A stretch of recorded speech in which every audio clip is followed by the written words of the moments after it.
Соноо Анковиста суух тавтай морил танд энэ хөвчлөх хүрэх өдрийн мэндийг хүргэе. Та жижиг орон зайгаа илүү зэлгээр уужим харагдуулахыг хүсэж байна уу? Өнөөдрийн бичлэг тань зориулсан 5 зөвлөмжийг хуваалцах болно. Эдгээрийг хэрэгжүүлснээр таны өөрөө илүү тав тухтай зэлгэр уужим харагдах болно гэж байна. За ингээд шууд бичлэг рүү орцгоё.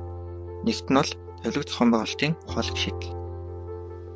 Та тавилгуудаа хан дагуулшгаж тавихаас зайлсхийх нь чухал юм. Харин оронд нь та орон зайг илүү ухаалгаар ашиглаж тавилгуудаа бага зэрэг төв рүү байрлуулвал өрөөний хан илүү уужим харагдаг.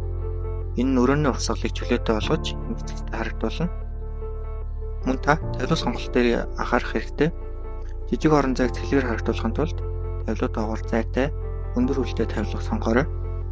Жишээ нь бөөдгөн сандалны хөл нь шалнаас бага зэрэг өндөр байвал шалны зай харагдаж орон зай илүү том мэт харагдах болно. За хоёрт нь бол тавилгыг хан зориулах. Хан зориулсан тавилга нь шалны талбайг чөлөөлж орон зайг хэмнэхээс гадна илүү зэвэрхэн харагдуулдаг. Ялангуяа орон зайд хан тогтоодог олон төрлийн тавиурууд хан нөлөөтэй шүүгээ зэгнэ өрөөг илүү эмгэцэгтэй болгож илүү том мэт харагдуулна. За мөн та ханд телевиз зөвлөх нь зайг хэмнээ зогсохгүй өрөөг орчин үеийн хэмээгтэй болгодог. Үүнчлэн хан тогтоодог тавиур дээр ном жижиг декоруудыг мөн байрлуулж болно. Шүүгээ эсвэл ажлын ширээг хан зөрлүүлж доод зэхийг чөлөөтэй үлдээснээр илүү зэлгэр том харагдах болно. За гуравт нь бол нэгэн төрлийнхээ ашиглах. Өрөөний тавилга хөшөөг дэвсгэр зэрэгт нэг төрлийнхээ ашигласнаар орон зай илүү эмгэцэгтэй зэлгэр харагдана.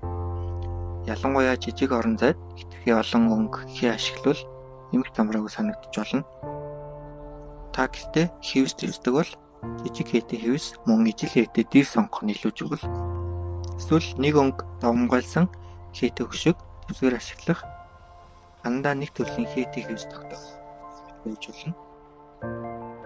За дөрөвт нь бол модульчлагдсан тавилга. Олон үйлдэлтэй модульчлагдсан тавилга нь жижиг орон зайд гайхалтай зохицдог.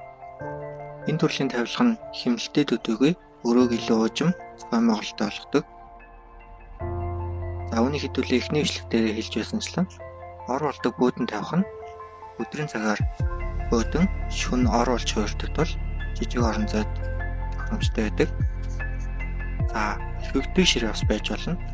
Ажлын ширээг та ашиглаагүй үедээ ивэх гэж гоёлын хан болгон ашиглах боломжтой байдаг. За мөн хураадаг сандлууд. Олон хүн цуглах шаардлага гарсан үед ашиглаад дараа нь хурааж тавих тохиромжтой сандлууд. Энэ сандлууд маш олон төрөл байдаг тул та интернетээр зохицохгүй байх гэж бүр хэлцээрэй. За тавт нь бол шилэн элементүүд ашиглах.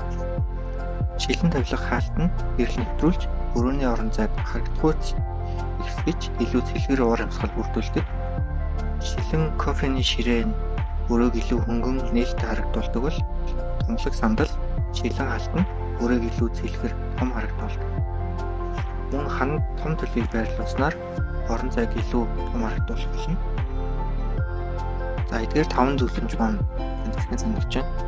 Хэрэг өөрт хэрэгжүүлэхээр төлөвлөж байгаа санаа байвал та сэтгэлдээ бичээрэй. Миний дараагийн сонирхолтой бичлэгүүдийг үзэх хүсвэл subscribe болон лайк дарахаа бити мартаарай. Баяртай.